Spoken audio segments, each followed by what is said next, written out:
gue digging si industri legal ini khususnya di bidang administratif untuk bisnisnya gimana. Dan gue memutuskan untuk bikin satu firm lagi yang dinamakan PT Legalisasi Indonesia Digital. Nah, gitu. Dari laporan keuangan kita bisa efisiensi si proses bisnisnya. Karena menurut gue proses bisnis itu sangat penting untuk kita ibarat otak-atik lah, ya kan, proses bisnisnya. Makan dari gapnya. Kalau misalkan gap lo sebelum ada konsultan misalkan profitnya cuma 1 juta gitu, ternyata setelah ada efisiensi bisa jadi 2 juta.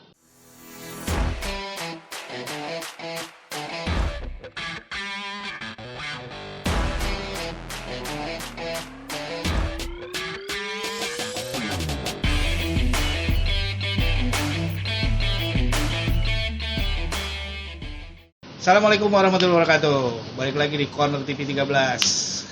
Sekarang masih di acara gue, yaitu Sahabat. Yeah, sharing bareng sahabat. Sahabat gue milenial, pengusaha, keren banget. Alhamdulillah. Mas Helmi. Halo. Apa kabar Mas Helmi? Alhamdulillah baik Mas Yudi. Mas Helmi adalah CEO dari Legalisasi Indonesia, ya kan? Yeah. Nuhun pisan Kang, kemarin saya Sami-sami. dipercaya untuk jadi host Iya, diskusi terima kasih di banyak juga. live IG-nya Iya, untuk Legalisasi pengisi Indonesia. konten. Iya enggak? Mudah-mudahan terus tuh lanjut tuh Iya, ya enggak iya, acara diskusinya Iya, karena iya. cukup, kalau menurut gua pribadi itu cukup mengedukasi Iya, sih. iya. Apalagi temanya kemarin pas banget. Kalau nggak salah tuh apa sih, coaching legalnya tuh kemarin mengenai kepailitan. Pailitan ya. Pas di saat pandemi Iya. yang gokil kayak Iya. gini. Fenomenanya memang agak marak ketika pandemi file itu. Itu, ya betul, setuju gue. Nah, cerita sedikit dong backgroundnya Mas Helmi sebagai CEO Legalisasi Indonesia nih. Jadi sebenarnya kalau background sih pendidikan ya. Ya. Pendidikan sebenarnya gue bukan orang hukum. Oh, lu bukan orang hukum Bukan ya? orang hukum. Berarti lingkungan lu orang hukum Iya, semua, betul. ya kan? Iya, gue tahu siapa itu. Ya, jadi kalau background sih pendidikan gue teknik industri. Oh, teknik industri Teknik ya? industri, gue tukang insinyur. Tukang insinyur, Kalau kata iya, situ. kayak Sabeni. Anaknya Sabeni. Iya, tukang insinyur. Jadi gue kuliah di Bandung, teknik industri. Terus gue ambil magisternya juga teknik industri di supply chain khususnya. Nah di situ karena abis lulus, gue sempat beberapa kali bikin inilah startup lah, iseng-iseng sama teman-teman di Bandung. Startup tuh milenial banget ya. Yeah. Lu buat milenial, lu belajar nih sama Bro Helmi. Sama-sama belajar lah. Sama-sama belajar, benar, setuju. Jadi karena sebelum lulus S1 pun gue udah terjun di ini, gue sempat kerja di konsultan manajemen di Bandung. Oke. Khususnya untuk UMKM Mas. Oh gitu. UMKM, dan di situ gue 2 tahun di situ mulai jatuh cinta lah pada dunia UMKM. Berarti UMKM yang waktu lo gelut ini cakep ya? Ya, Kalau enggak mudah-mudahan. putih, wangi. Ini apa? Kenapa lo kecintaan lo ke UMKM tuh apa yang membuat lo pertama, wah nih UMKM nih bagus nih untuk kedepannya?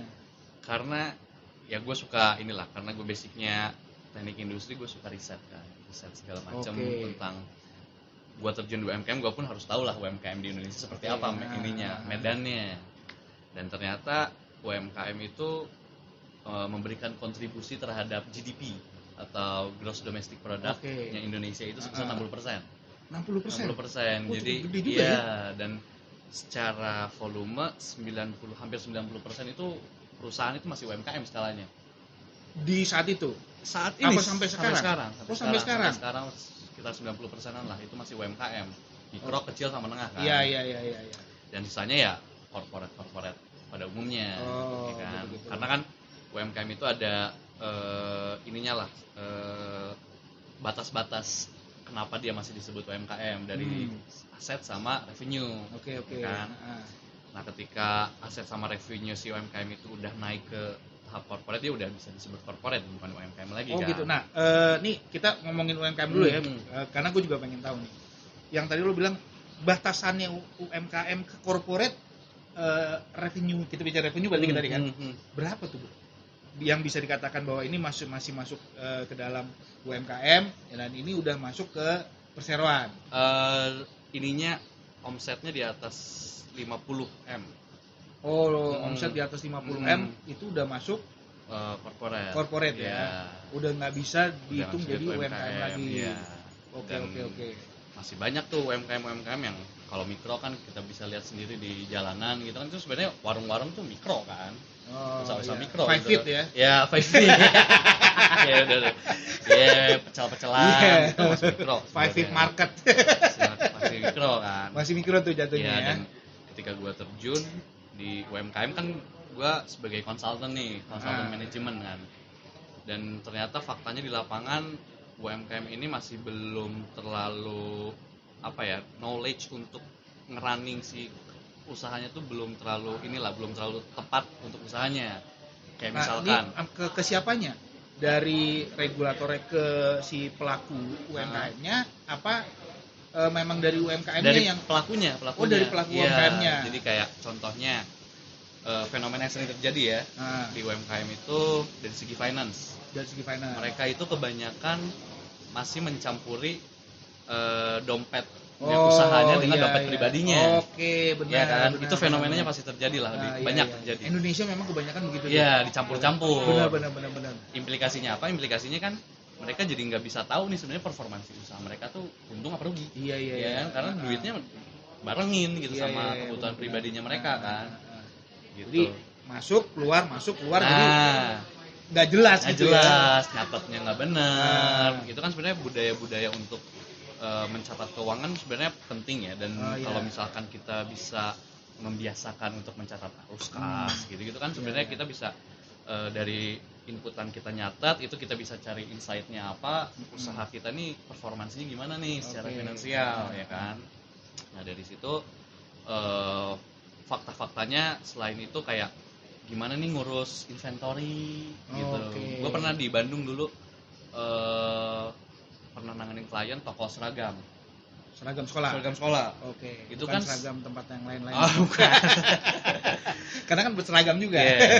Sebenarnya kan kalau toko seragam tuh secara komponen banyak banget kan, si barang-barangnya, si produknya, kelebaran sama kedalaman produknya banyak kan, dari mulai ukuran seragam SD ukurannya apa aja banyak banget. Gue sampai ngitungin untuk stok opnam tuh kan. Oke. Untuk stok opnam benar kan. Biar dia kalau tahu. Sekarang bisa beli kalau pakai KJP itu ya. Seragam gitu ya. Nah, itu tuh gue sampai kayak terjun sih. Kalau gue ketika kerja di situ gue benar-benar terjun nih ke bersama menyelami pelaku usaha untuk ngebenerin usahanya. Oke. Gitu berarti kan. lu mengedukasi juga. Iya. Lu ngebenerin juga. Wow. Gue coba gue capture dulu. Awalnya pasti gue capture dulu problemnya apa. Terus gue dengan ilmu sama tim kita ya kita suggest solusinya. Selain suggest solusinya kita pun ikut implementasi solusi kan. Soalnya percuma kalau misalkan menurut gue kalau konsultan hanya sebatas ngasih suggest itu menurut gue hanya konsultan kertas aja gitu kan. Tapi nggak ngajarin. Bukan ngajarin sih, lebih ke membina lah. Membina ya kan. Benar. Soalnya percuma kalau misalkan kita kasih suggest tapi si pelakunya nggak jalanin ya ngapain lu bayar gua kan, berarti gitu kan. Nah jadi outputnya sih gitu. Jadi kalau misalkan kita ada problem sampai segimana si pelaku usaha itu bisa mengimplementasi sistem yang kita buat. Oke. Ya kan. Nah jadi itu tuh balik lagi ke cerita yang tadi gue sampai ngitungin lencana yang perintilan kecil ya kan, batch logo SD gitu yang di dada kan. Dadanya biasa aja mah. Ngomong dadanya kan. Ya gitu kan. Nah itu kan gunanya apa? Gunanya biar mereka pun membiasakan diri untuk stok opnam loh. Ya kan, karena itu sangat penting. Karena benar. Inventory itu kan sebenarnya asetnya dia. Betul. Yang harus diputerin. Puter lagi. Ya. Gimana caranya si pelaku usaha itu tahu nilai asetnya berapa, kalau nggak ngitung kan ya harus ngitung kan. Benar. Nah, gitu sih. Jadi banyaklah fenomena yang gue temukan di UMKM. Nah khususnya di legal. Nah legal ini nyambung ya sama apa yang sekarang gue jalanin. Sebelum nyambung ke legal, gue pengen ngasih kesimpulan sedikit mengenai UMKM. Kalau lo yang mau berusaha melakukan suatu usaha, setelah ngobrol intro dengan Mas Helmi, gue mendapat pencerahan. Lo pasti ada modal ya kan. Kedua, pada saat lo menjalankan usaha itu, lo harus bener-bener memang mengatur keuangan lo. Jangan dicampur aduk sama hari-hari. Itu penting. Ya, itu penting. Itu. Nah, kedua, lo harus punya pembukuan. yang bagus itu untuk kedepannya biar usaha lo bisa maju dan lo tahu kapan lo harus menyiapkan yang lain, lo kapan harus mengurangi yang lainnya. Karena kan kalau misalkan udah ada pembukuan dan pencatatan gitu kan kita bisa evaluasi lah. Ya, kan? Dari situ kita bisa lihat laporan keuangan.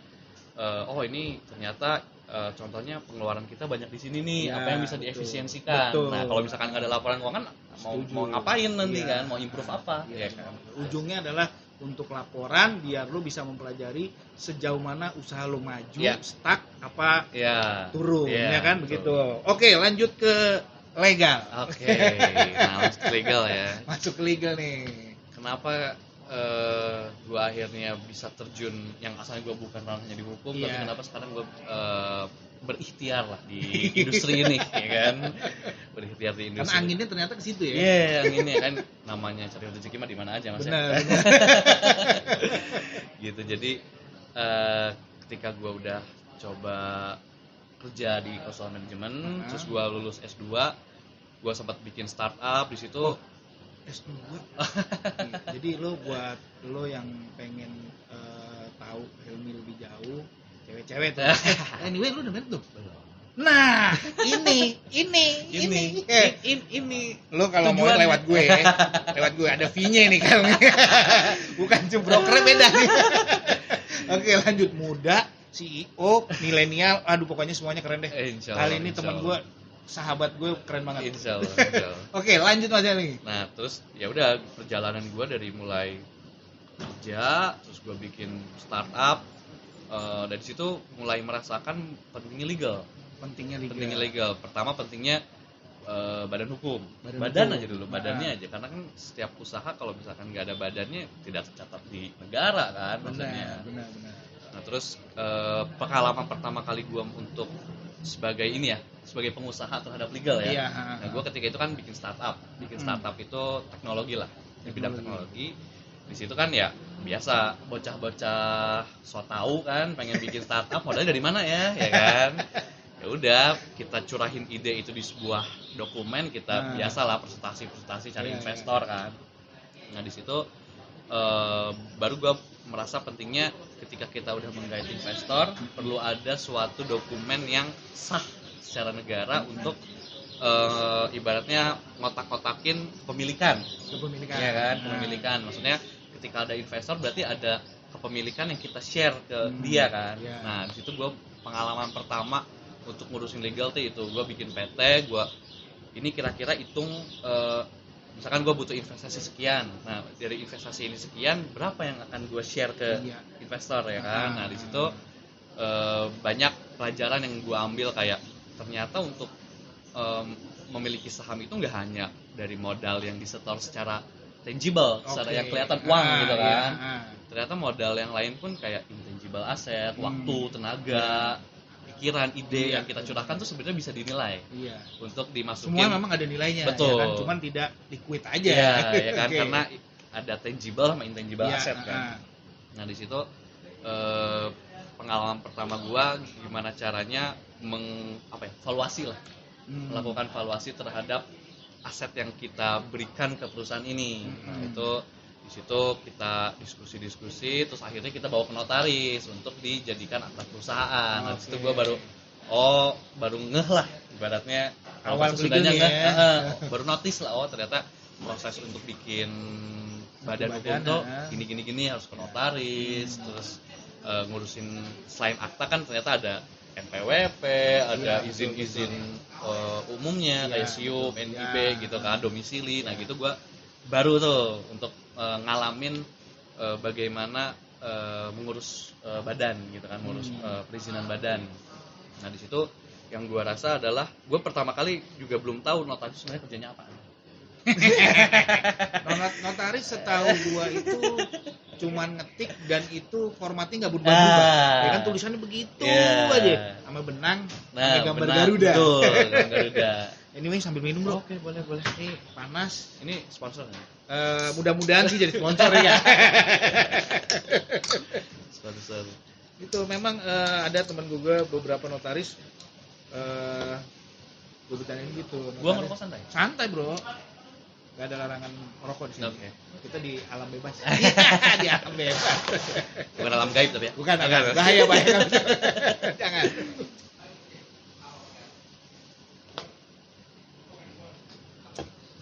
Notaris tuh kalau menurut gua pintar, cuman dia apa ya, terimplementasinya ya cuman itu tulisan, fontnya begitu, Template ya kan sebenarnya ya. gitu.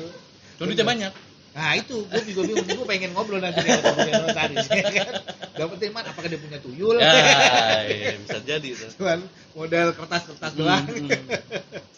Nah balik lagi ke cerita tadi ya, tadi salah satu pengalaman gue sebagai pelaku usaha untuk ngurusin legal. Dan yang gue rasain adalah gue awalnya nggak tahu notaris itu kerjanya apa, gue nggak tahu bikin PT harus kemana, ya kan. Nah untungnya mengalami, ya kan, mengalami ternyata bikin administrasi perusahaan harus gini.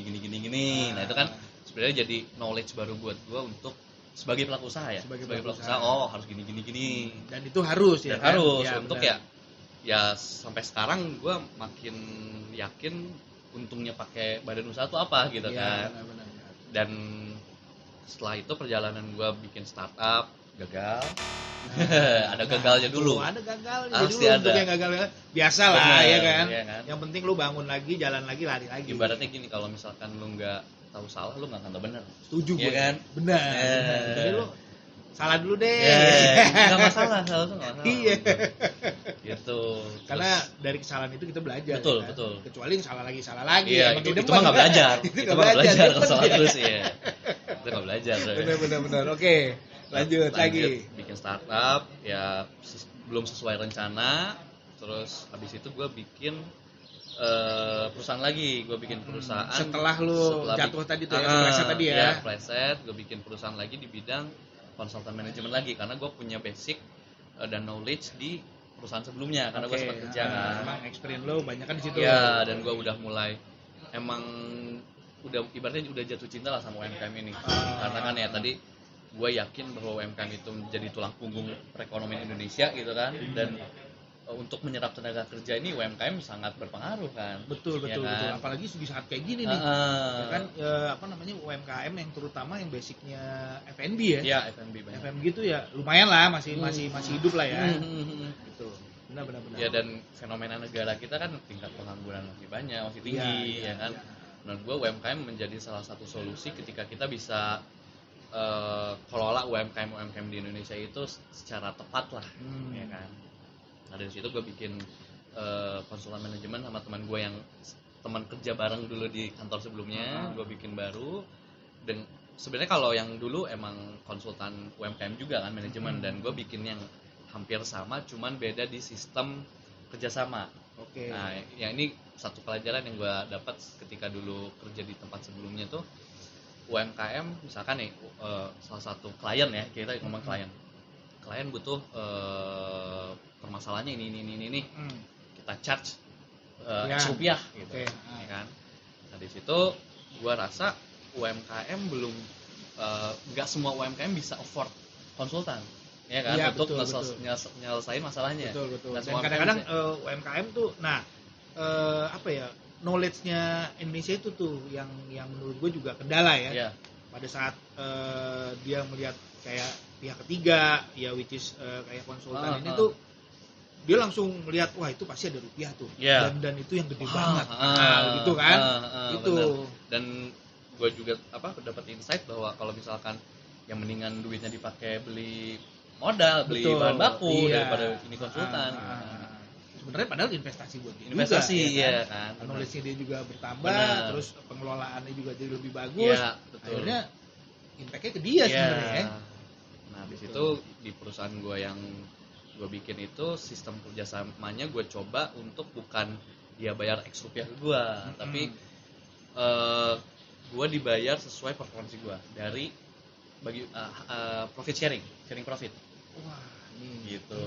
Jadi ide bagus nih. Iya, ibaratnya tidak memberatkan mereka. Benar, setuju gua. Dan menurut gua itu adil. Gua dibayar sesuai hasil kerja gua kan. Ya, jadi ketika performansi dia jelek, ya gua makannya dikit. Iya, benar, ya kan? Benar. Karena kan kalau perusahaan konsultan yang gua bikin itu fokusnya ke efisiensi. ke efisiensi. Nah. Jadi misalkan kalau dari ini bahas teori dikit nggak apa-apa ya? Nggak apa-apa. Kita ya? Biar apa namanya yang di rumah yang nonton juga pada tahu. Betul. Ya kan? Okay. Termasuk gue nih. Yeah. Masa juga kalau butuh? Oh iya, nanti kita off air kita diskusi. Nah, jadi kan buat yang lain-lain juga yang butuh ya kan, tenang aja, ini apa namanya, metodenya adalah profit sharing. Lo untung, gua untung ya kan. Lo happy, gue happy, everybody happy. Ya kan, yang penting gitu ya kan. Yeah. Jadi kalau misalkan kita bedah laporan keuangan ada laba rugi khususnya. Ya kan, income statement atau profit and loss. Iya. Ada revenue, ada HPP, ada operational expenditure atau pengeluaran operasional lah, ya kan. Pengeluaran operasional itu bisa sewa, gaji, ya kan. Nah dari situ ketika yang tadi gue bahas, ketika UMKM sudah melakukan pencatatan pembukuan dengan baik, maka laporannya pun valid dong, nggak bias kan, ya kan. Nah dari situ kita bisa ambil decision, kira-kira efisiensi mana nih yang bisa kita lakukan. Misalkan efisiensi di gaji karyawan.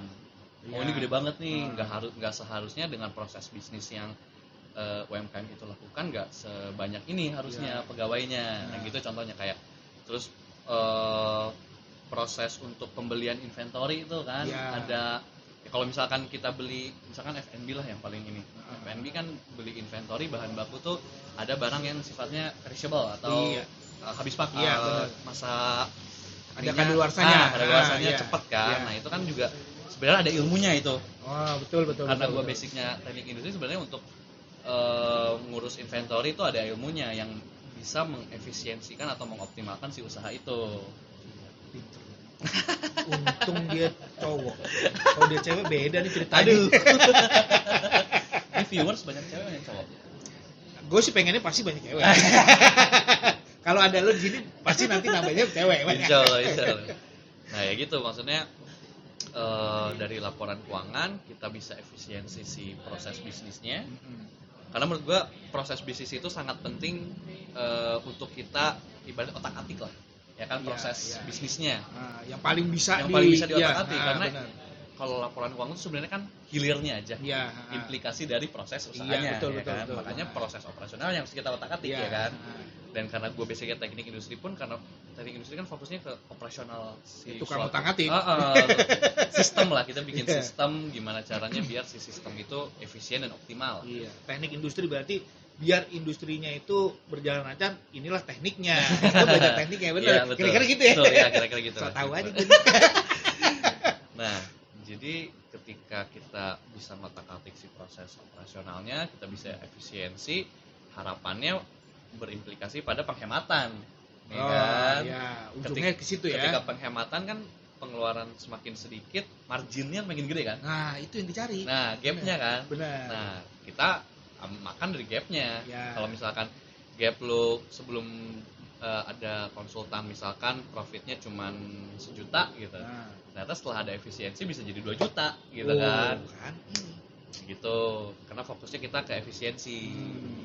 Salah satu perjalanan gua dan ya sampai di tahun 2018 itu gua udah punya firm konsultan kan, manajemen, dan tadi kenapa gua banyak menemukan celah-celah atau potensi lah ibaratnya bagaimana UMKM ini teredukasi sama pentingnya legal.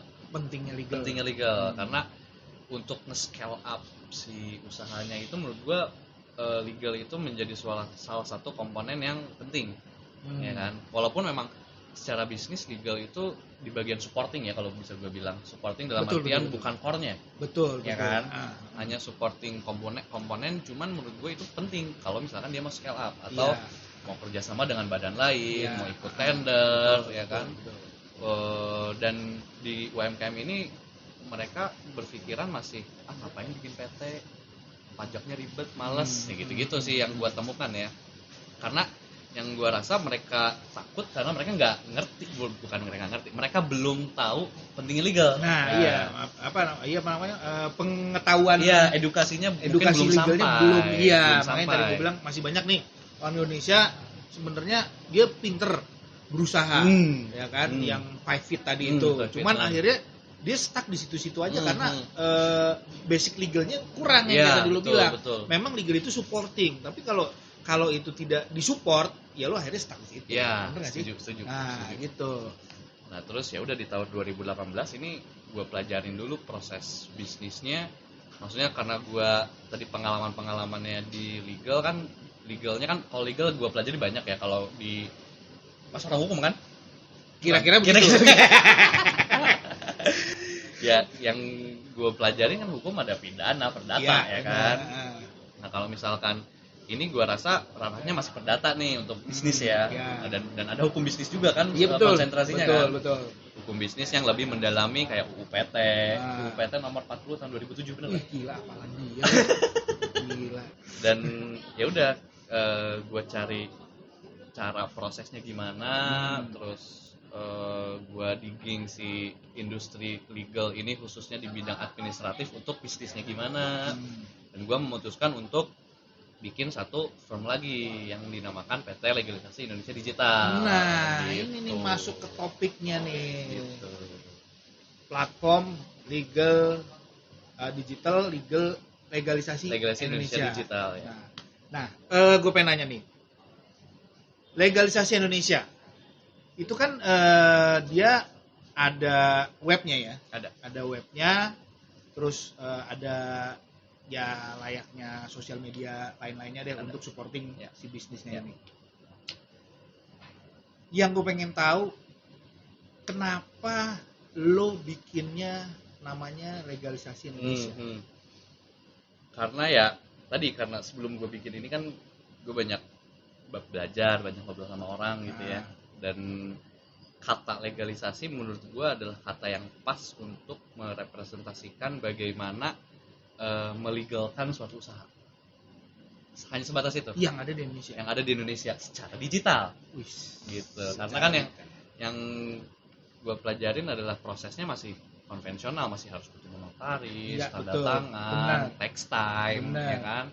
Gimana caranya dengan adanya digital kan sebenarnya gunanya digital menurut gue adalah mempersingkat proses bisnis yang konvensional. Ya kan? Itu penting di Indonesia kan? Ya, penting. Itu sangat penting di Indonesia. Karena di Indonesia nih ya kita tahu sendiri lah, terlalu liku-liku lah jalannya ya kan. Nyampe sih walaupun nyampe ujungnya. Gitu kan. Ada shortcutnya juga ada. Cuman kan kalau misalkan itu jalannya liku baru lo sampai tujuannya. Nah, goalnya legalisasi Indonesia nih apa sih? Selain berarti nih lo juga dari legalisasi Indonesia mungkin kita agak mundur sedikit. Legalisasi Indonesia itu apa tuh? Dia tuh ngerjain apa sih yang dikerjain sama legalisasi Indonesia sebelum kita nanti ke berikutnya nih? Jadi karena fenomena yang gua temukan itu yang tadi gua ceritain lah, UMKM belum teredukasi, mereka belum ngerti pentingnya legal. Ya jadi kan sebelumnya kalau menurut gue ya kalau bikin usaha kan sebenarnya ada masalah yang harus kita jawab. Iya kan? Benar. Ada masalah kita jawab, kita berikan solusi ya kan. Nah, itu masalah-masalahnya tadi yang udah gue ceritain. Dan solusinya apa? Solusinya itu kita ingin membuat suatu platform lah untuk memudahkan para pelaku usaha mengurusi semua dokumen legalitasnya.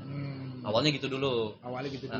Jadi untuk startnya gue gimana caranya mengedukasi, kasih knowledge ke mereka bahwa pentingnya legal. Dan the bigger goalsnya adalah gimana caranya proses-proses itu bisa via digital gitu. Kayak gue ingin mempersingkat waktu untuk pembuatan PT gitu misalkan. Karena selaras dengan ini ya visi Jokowi ya. Visi Jokowi kan sebenarnya yang gue tahu adalah beliau ingin mempermudah birokrasi. Ya kan? Beliau ingin mempermudah birokrasi sehingga para pelaku usaha itu bisa nggak kesulitan lah untuk bikin usaha gitu kan.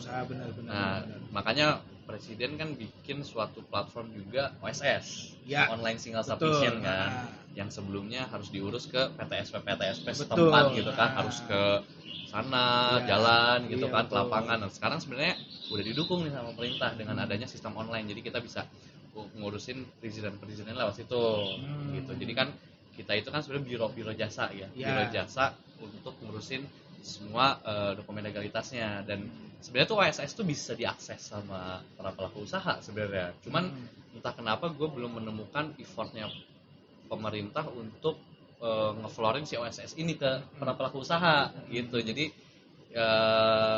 ketika pemerintah belum, menurut gue ya, bisa benar ya. Iya, nggak apa-apa. Ini kan kita diskusi ya kan. Ketika pemerintah belum, maksudnya ketika masyarakat belum tahu gimana cara ngurus OSS itu, ya kita bantu sebagai biro, ya sebagai biro jasa gitu kan. Dan selain ngurusin perizinannya, ngurusin si aktanya atau pendiriannya. Makanya kita banyak kerjasama sama notaris gitu. Jadi menyelesaikan hal-hal berikutnya itu ya. Jadi kalau secara bisnis supply side kita itu adalah notaris. Jadi kita bermitra sama notaris kan. Saat ini. Pasti lu akan ekspansi ke lainnya kan. Iya. Sebelum kita bicara ke ekspansi lain, biro jasa dalam hal ini hukum ya. Kan setahu gue kan udah banyak nih biro jasa. Betul. Yang pemainnya cukup banyak. Pemainnya cukup banyak. Nah, apa sih yang membedakan legalisasi ini dengan biro jasa lainnya? Oke. Yang membedakan sih selain orangnya isinya keren-keren. Oh, itu pasti. Iya kan? Gak boleh enggak kan? CEO-nya aja begini. Masa gue tahu dah.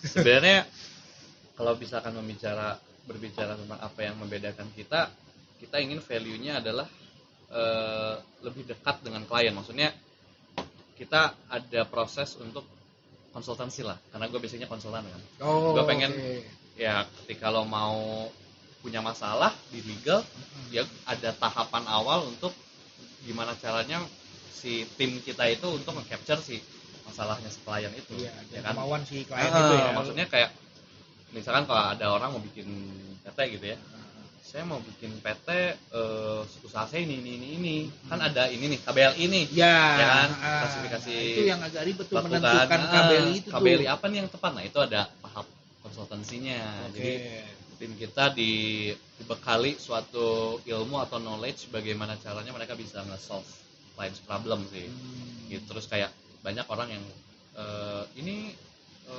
struktur sahamnya gimana ya baiknya kan. Banyak tuh case-case kayak ada orang yang nggak mau dimasukin di akta gitu kan. Itu kan banyak bayangan aja shadow aja gitu kan, sebenarnya banyak. Terus tadi kedua masalah KBLI, terus masalah perpajakannya nanti seperti apa. Gue juga karena terjun di dunia ini gue langsung belajar pajak. Gue ambil sertifikasi brevet sih. Jadi udah sertifikasi brevet. Ini udah tertibat, jadi udah bukan kaleng-kaleng. Lo udah percaya aja deh pokoknya deh sama legalisasi. That's why gue kemarin mau jadi hostnya, karena gue kenal sama isi. Kalau gue nggak kenal, nggak keren, sorry ya. Nah gitu, jadi masalah pajaknya gimana, terus banyak lah masalah-masalah yang sebenarnya mereka belum terlalu paham bagaimana cara menyelesaikan si klien itu. Makanya dari pertama itu gue ingin gimana caranya approach-nya adalah approach consultant. Yang pertama itu. Dan yang kedua, kalau bicara harga sih gue nggak mau bilang affordable ya, tapi lebih ke bahasa yang tepat menurut gue adalah reasonable. Dan bukan relatif juga ya. Bukan relatif. Soalnya nggak ada ukuran itu ya kan. Menurut gue harganya ya alasannya kuat kenapa lo bayar harga kita segini gitu kan. Setuju gue. Ya, nah terus dan yang ketiga adalah proses yang gue mau ibaratnya 10 hari kerja itu udah beres ya. Karena kan yang gue kalau dulu gue bikin akta PT kayak sebulan itu nggak jadi gitu, lama gitu kan. Kemarin berapa tahun lalu lah ya. Adalah kendala di sininya ya kan. Yang gitu-gitunya. Benar. Gue ingin mempersingkat proses itu, gimana caranya biar klien pun tenang lah, maksudnya cepat juga dan mereka bisa mikirin yang lain kan. Iya, dengan dia pay segitu worth it lah ya kan, dengan reasonable tadi itu. Ya enggak reasonable, ya pokoknya lu ada harga ada rupa. Betul sekali. Basicnya itu. Iya. Dan ya tadi nextnya adalah karena gue ingin mendigitalisasikan proses bisnis, gue rencananya bikin aplikasi lagi nih, karena gue juga sempat kan startup yang kemarin gue basicnya kan teknologi. Gimana caranya gue belajar bikin suatu produk apps itu yang emang dibutuhkan pasar, ya kan? Ntar dulu, lo kayaknya udah, gue masih pengen legalisasinya. Gue tahu nih. Oke. Sebentar ya pemirsa ya. Gue masih pengen ngorek mengenai legalisasinya. Gue mau nyontek dulu pertanyaan gue. Jadi pertanyaan selanjutnya dari gue adalah, kan udah ada nih salah satu platform hukum yang gede banget. Ya sebut aja inisialnya hukum online. Bukan inisial. Itu kan bukan inisial. Nah, lo akan apakah akan mengemas seperti yang sama atau cuman di perizinannya aja yang kayak tadi lo bilang? Yang gue tahu sih hukum online memang basicnya dia edukasi ya. Edukasi, dia artikel ya. Artikel. Gimana caranya masyarakat Indonesia bisa mendapatkan informasi dan pengetahuan tentang hukum di hukum online. Betul. Karena kalau legalisasi ini selain edukasi pun ya servisnya adalah yang tadi kan, pendirian perusahaan, perizinan, dan kalau kita sih sebenarnya pengen jadi biro jasa legal yang emang bisa mengurusi seluruh perizinan untuk UMKM. Kayak misalkan kalau yang sekarang kita lagi banyak kerjain kayak BPOM, PIRT kan itu sebenarnya izin usaha kan. Kayak merek segala macam tuh, haki gitu-gitu ya. Karena nih di Indonesia tuh juga orang-orang Indonesia tuh menurut gua dia juga kurang aware betapa pentingnya haki dan merek. Iya. Yang santer kan yang itu isu Ruben kan. Nah, Bensu, kan? itu benar ya kan. Ya kita nggak tahu lah dealnya awalnya seperti apa ya, pokoknya di situ ada uang, di situ pasti ada semutnya. Money ya talks. kan. Money talk, nah begitu itu money udah yang ngomong ya kan. Nah, untuk menghindari itu menurut lo seberapa penting nih UMKM itu mengurus sampai selain tadi ya akte dan kawan-kawan, perizinannya, SIUP, TDP, bla bla bla bla, sampai ke hak. Iya, ke haki dan merek. Karena sebenarnya kalau menurut gua haki itu adalah suatu tindakan preventif, ya kan? Ya. Pencegahan kalau ada yang nesu, gugat tadi itu bilang. Jadi kalau misalkan pelaku usaha yang visinya besar dan jauh gitu kan, dan percaya bahwa usahanya akan besar, dan dia udah punya knowledge bagaimana untuk melakukan tindakan preventif terhadap usahanya, haki adalah salah satu jalan untuk mencegah hal-hal yang tadi digugat orang. Karena kan sebenarnya untuk bikin nama, sebenarnya bebas kan orang-orang ya kan. Betul. Cuman karena kita tinggal di negara hukum pun pasti ada hukum yang mengatur kan, ya kan. Jadi menurut gua haki adalah salah satu produk yang perlu diurusi atau perlu diketahui oleh para pelaku usaha untuk mencegah tindakan-tindakan di hari ke depan. Karena mungkin sekarang belum kerasa. Betul. Ya kan, kalau usahanya masih kecil ya kan. Once usahanya udah gede, udah MM-an omsetnya, tadi lo bilang kalau misalkan ada uang, semutnya kan banyak kan. Iya. Banyak yang enggak tahu dari kita mana aja datang. Bahkan bisnis yang sirik atau kan kita enggak tahu. Betul. Nah, sebenarnya hak itu menurut gua adalah salah satu pagar juga lah ya. Iya, pagar gitu. Pagerin, kan. Jadi ya halaman rumah lo tuh segini gitu loh. Jangan sampai nanti karena nggak lo pagerin akhirnya sengketa tuh. Kayak yang contoh yang tadi kita bilang ya, karena nggak ada pagernya. Nah, sedikit lagi gue mau nanya mengenai haki dan merek. Biasanya ya termasuk gue sih. Kita kan pada saat kita mau bikin usaha nih, udahlah kita mungkin jalanin dulu aja, mungkin ada namanya. Perizinan kita jalanin aja nanti seadanya dulu. Nah,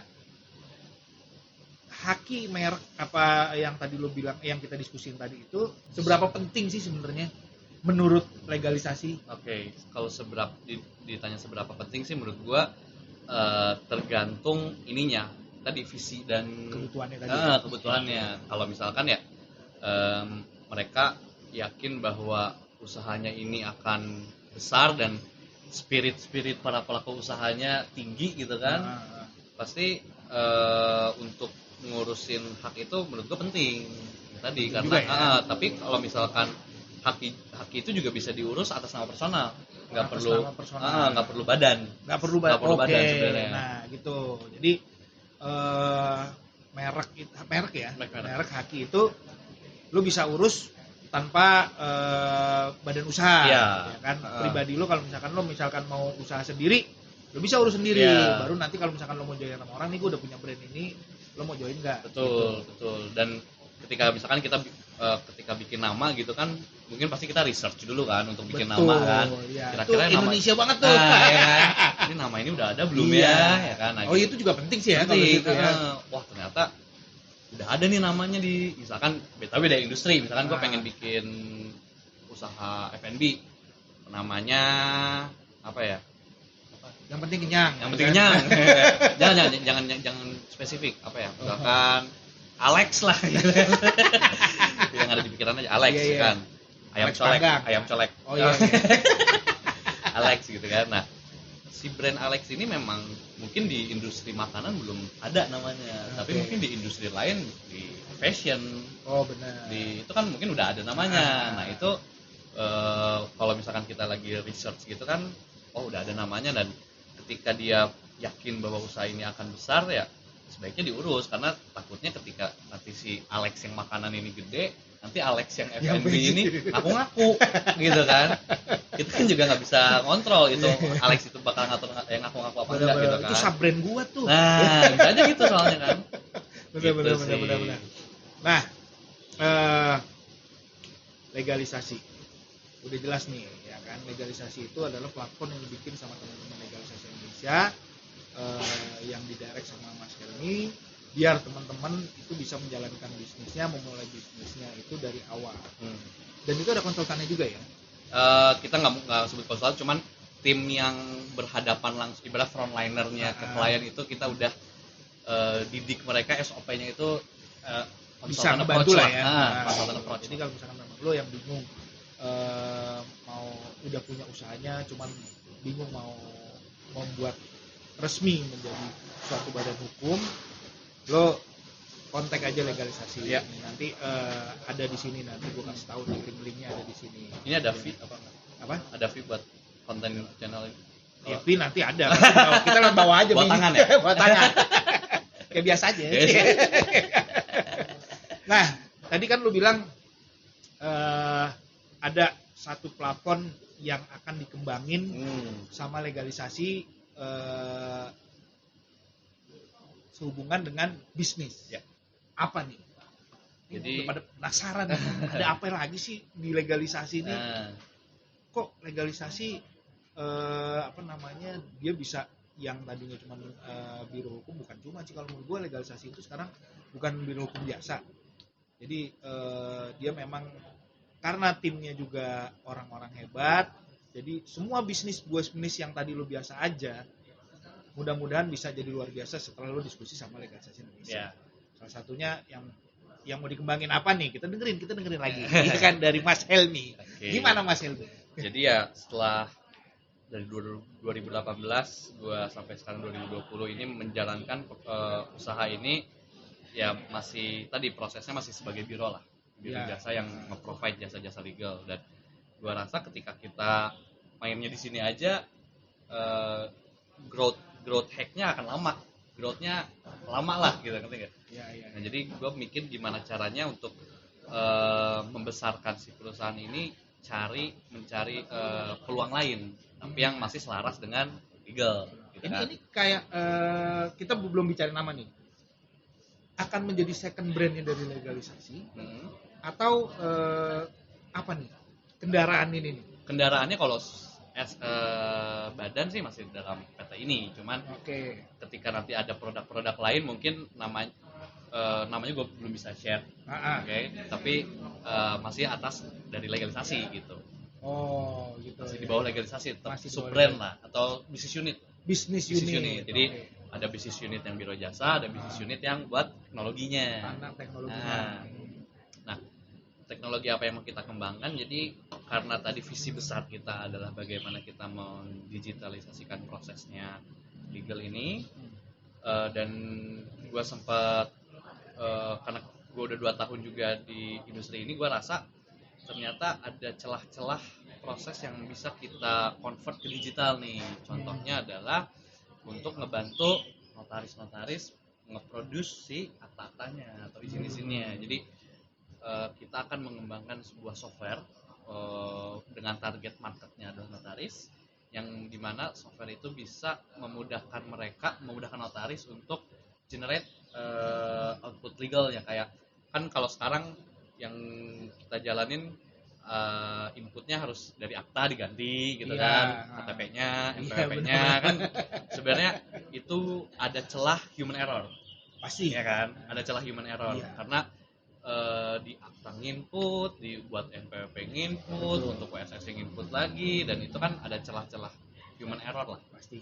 Nah di situ kita ingin gimana caranya si notaris ini termudahkan untuk sekali ibaratnya simpelnya nih ya, sekali dia input data itu akta izin-izinnya udah keluar semua gitu. Dan selain itu software ini pun akan memudahkan kantor notaris untuk ngelola si kantornya. Jadi seperti kayak project management tools lah. Project management tools, IT solution lah ya. IT solution, project management tools, terus ada di situ akan ada sistem pembukuannya juga karena gue basicnya adalah konsultan manajemen. Gimana caranya gue bikin produk untuk notaris, dan notaris pun bisa tahu performansi usahanya seperti apa karena ada software yang memudahkan mereka untuk ngatur projectnya gimana, ngatur keuangannya gimana, terus kemudahan untuk generate output si legalnya. Nah, itu yang sekarang sedang kita kembangkan. Ini keren banget. Lo tungguin aja. Ini keren banget, asli keren banget. Dari Sabang sampai Merauke. Kalau zaman dulu kita udah Sabang sampai Merauke. Sekarang masih nggak sih Sabang Merauke? Masih sih, masih. Lo gampang. Lo orang Papua mau beli tanah di Jakarta gampang. Lo orang Jakarta mau beli tanah di Papua gampang. Lewat satu klik legalisasi Indonesia. Lo tungguin gitu aja pengembangan. Minta doanya aja untuk viewers Corner TV nih. Oke, ya kan teman-teman Corner TV. Ayo legalisasi Indonesia nih. Lo yang bingung, lo harus melek hukum sekarang. Dulu jangan sampai lagi. Ini udah zamannya teknologi digital, udah keren banget. Dan hukum itu penting. Jangan lo pandang sebelah mata. Bukan karena gua orang hukum dan Mas Helmi di legalisasi Indonesia, bukan. Jadi kita sebenarnya pengen mengedukasi kalian itu bahwa basic hukum itu di Indonesia itu penting. Karena ya kita tinggal di negara hukum. Kita tinggal di negara hukum, semua itu semua itu udah ada aturannya, ada undang-undangnya semua. Jadi lo nggak usah takut, gampang lewat legalisasi Indonesia. Oke, satu lagi. Nah, ini sebenarnya visioner banget nih. Apa namanya, Mas Helmi dan legalisasi Indonesia ini, gue salut sama legalisasi Indonesia dan teman-teman legalisasi Indonesia deh. Iya. Gila, keren. Jadi untuk satu lagi produk yang mau kita kembangin itu sebenarnya ide ini tercetus ketika gue masih berkecimpung di konsultan manajemen sih. Di konsultan manajemen. Jadi kan tadi karena fenomena alam ya. fenomena di UMKM ini kan yang tadi gue bilang belum membiasakan untuk mencatat pembukuan segala macam. Yang tadi kita bicarakan di awal tadi ya. Nah, ini gue pengen bikin suatu produk gimana caranya. Ini gue targetin ke pelaku usaha mikro dan kecil. Ibaratnya kayak warung kios, terus yang 5 feet tadi itu ya, kaki 5. Pasar tradisional juga berarti ya. Oke. Gue akan mengembangkan suatu software untuk melakukan pembukuan sebenarnya. Basicnya hanya pembukuan pencatatan. Tapi ketika mereka sudah membiasakan mencatat, nanti outputnya adalah kita bisa tahu nih zakat yang kita harus salurkan ke yang membutuhkan. Gua kenapa zakat, karena ya tadi maksudnya UMKM udah mau UMKM banyak gitu ya. Terus yang gue baca zakat di Indonesia belum tersalurkan dengan banyak sebenarnya. Dan tepat gitu. Iya, jadi ini gue nggak bisa nanya lagi nih, tersentuh hati gue. Jadi setelah kita bicara bisnis ternyata lainnya tuh underline-nya juga ada. Menurut gue penting sih. Itu benar, setuju gue. Zakat penting. Gitu, karena di muslim ya kan. Ini bukan membedakan yang lain-lainnya. Tapi menurut gue nggak hanya di muslim sih, maksudnya di seluruh ketika kita hidup itu berbagi lah intinya ya. Penting, zakat tuh mungkin ya lo berbagi sama yang memerlukan lah. Di saat lo kelebihan, ya lo share sedikit lah untuk yang membutuhkan, bukan kekurangan, membutuhkan. Karena kan ibaratnya kita punya badan, lo makan 10 porsi juga muntah kan. Betul, ya kan? betul. Kenapa sih nggak kita share ke teman-teman yang membutuhkan tadi itu. Oke, lanjut gitu. bro. Jadi bikin pembukuan dan itu ada perhitungan zakatnya sesuai dengan kita memang approach-nya karena pribadi gue muslim, approach-nya memang syariat zakat secara muslim, maksudnya hitung-hitungannya ya, tata cara. Ini kebetulan aja gua sama Mas Helmi muslim, tapi bukan berarti lo yang non muslim nggak bisa menjalankan ini gitu. Tadi basicnya adalah berbagi, ya kan? Basicnya adalah berbagi. Basicnya berbagi dan karena gua hidup ibaratnya pegangan gua di misalnya gua belajar segala macam dari dibesarkan lah ya. Dibesarkan secara muslim, yang gua pakai adalah tata cara secara muslim, tapi benar basicnya adalah berbagi gitu kan. Berbagi. Jadi hitungannya memang sesuai syariatnya lah tata caranya, dan situ pun kita akan bekerja sama dengan lembaga-lembaga amil zakat juga untuk menyalurkan zakatnya, karena kan ibaratnya kita yang ngumpulin ini ininya nih wadahnya kita salurkan ke lembaga amil zakat, mereka yang distribusi gitu. Rencananya gitu. Jadi gimana caranya pelaku usaha bisa bisa membersihkan hartanya lah ya. Iya, pokoknya basicnya berbagi tadi lah ya. Dan menurut gua ketika zakat ini tersalurkan dengan baik nggak akan ada orang miskin di Indonesia. Setuju. Iya nggak sih? Setuju benar banget. Setuju banget. Sedikit cerita, oke. Banyak juga nggak apa-apa. Santai. Kita alhamdulillah sekarang udah masuk listingnya suatu platform equity crowdfunding. Apaan tuh equity crowdfunding? Jadi kita bedah ya satu-satu ya. Oke, kita mulai buka judul baru nih ya. Equity crowdfunding. Memang istilah equity crowdfunding baru marak 2 tahun terakhir lah di Indonesia. Yang marak itu crowdfundingnya. Ya, urun dananya. Ya kan, kayak Kita Bisa. Oh iya, salah satu itu di awal-awal pandemi itu lagi rame banget tuh. Semua pada ke situ ya kan. Oke. Awalnya crowdfunding itu yang sudah seperti kita ketahui itu kan udunan lah, atau bahasanya udunan. Patungan lah ya. Patungan untuk apa? Untuk membeli equity. Equity suatu perusahaan atau UMKM. Oke. Jadi sebenarnya model investasi yang sekarang udah kita lihat kan ada peer to peer lending, ya kan? Peer to peer antara person to person aja atau person to usahanya. Nah, cuman kalau P2P kan berarti kita meminjamkan dana untuk investasi, dia pun ada kewajiban untuk mengembalikan dana kita, ya kan? Dan profitnya. Nah, kalau equity crowdfunding ini menurut gua sangat membantu para pelaku usaha untuk mendapatkan investasi dengan non riba. Nah, ini kan lo yang ya kita balik lagi nih. Kita di sini diskusi kan banyak teman-teman juga, wah jangan gitu deh riba, ini riba. Ini Mas Helmi akan menjelaskan, tapi basicnya Santara. Non riba. Namanya Santara. Jadi ini gue ngejelasin konsepnya equity crowdfunding dari Santara ya. Oke. Sorry. Gue perjelas bahwa ada satu platform baru yang saat ini legalisasi Indonesia sedang itu berkontribusi di sana. Namanya itu adalah Santara. Oke. Apa tuh? Nah, jadi kan tadi kita berangkat dari equity crowdfunding ya. Iya. Kalau tadi peer to peer lending kita ngebalikin investasinya dengan adanya profit lah ya. Oke. Lebihnya kan. Iya. Nah, kalau ini orang bisnis kan pasti ada profit. Kalau misalkan ini kita urun dana untuk dapat saham.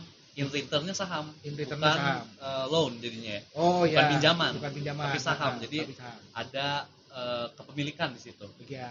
Jadi ibaratnya Santara ini mewadahi investor-investor yang ingin berinvestasi ke UMKM.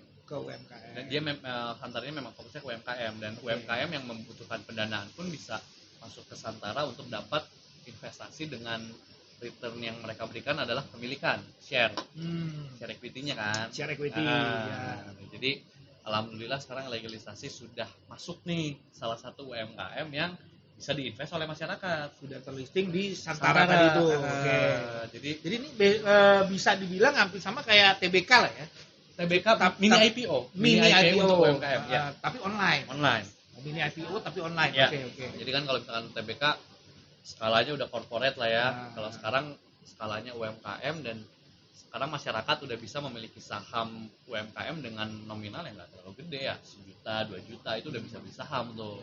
Ya kan, dan membantu pelaku usaha juga untuk financingnya, karena yang gua sadari pun UMKM ini salah satu problemnya adalah financing. Iya, benar. Ya kan, pendanaan. Mereka punya ide, mereka punya spirit, punya tenaga, cuman nggak tahu modalnya dari mana. Benar, hari gini lagi. Ya, dan menurut gua Santara ini merupakan salah satu solusi untuk UMKM mendapatkan investasi non riba tadi. Non riba ya. Karena ya menurut gua pun gua meyakini dan mengamini bahwa ketika kita dapat investasi, kita kasih kepemilikannya memang bukan riba menurut gua. Ya kan, karena ya kita dapat investasi, ya kita harus ngasih ininya dong, kepemilikannya dong. Betul. Otomatisnya kan seperti itu ya kan. Gitu. Jadi ya Santara ini menurut gue menjadi salah satu solusi bagi UMKM sih, dan alhamdulillahnya legalisasi sedang ada di ombaknya ini nih, ombaknya equity crowdfunding. Jadi masyarakat yang punya visi ke UMKM dan khususnya legal gitu, gimana caranya bisa support usaha dari sisi legal, mungkin bisa bantu invest di kita berjuang bersama lah untuk tadi ngembangin cerita-cerita yang tadi gue sebutin. Kita akan ngembangin produk aplikasi notaris, produk software pembukuan, yang gitu sih. Nah, itu ujungnya. Jadi kesimpulan diskusi gue sama Mas Helmi adalah dari pengalaman kita belajar, ya kan? Kita memperbaiki, kita mengembangkan. Ya. Dari mengembangkan kita besarkan. Nah, besarkannya jadi ada plafon sekarang saat ini lo udah gampang, internet udah di mana-mana. Lo di rumah udah pasti ada internet, ya kan? Lo tinggal klik tadi itu legalisasi Indonesia. Kalau lo mau belajar hukum bisnis, cara membuat perusahaan seperti apa, lo tinggal cari tahu infonya di situ. Nah, setelah lo punya usaha, lo pengen berinvestasi lagi, lo pengen ngembangin usahanya, lo boleh masuk ke platform yang namanya Santara. Gitu. Nah, Santara itu apa? Lo tinggal klik sendiri. Santara.co.id. Santara.co.id. Oke, Mas Helmi, ini inspiratif banget nih obrolan kita hari ini.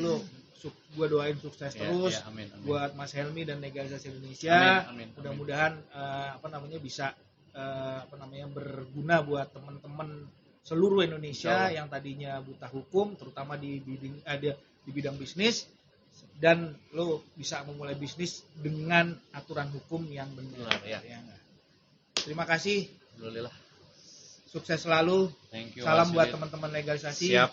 Kita pamit undur Sukses diri dulu. Sukses buat Corner TV. Terima kasih. Semoga viewers sama kontennya semakin inovatif dan mengedukasi masyarakat. Amin. Terima kasih. Oke, kita pamit undur diri dulu.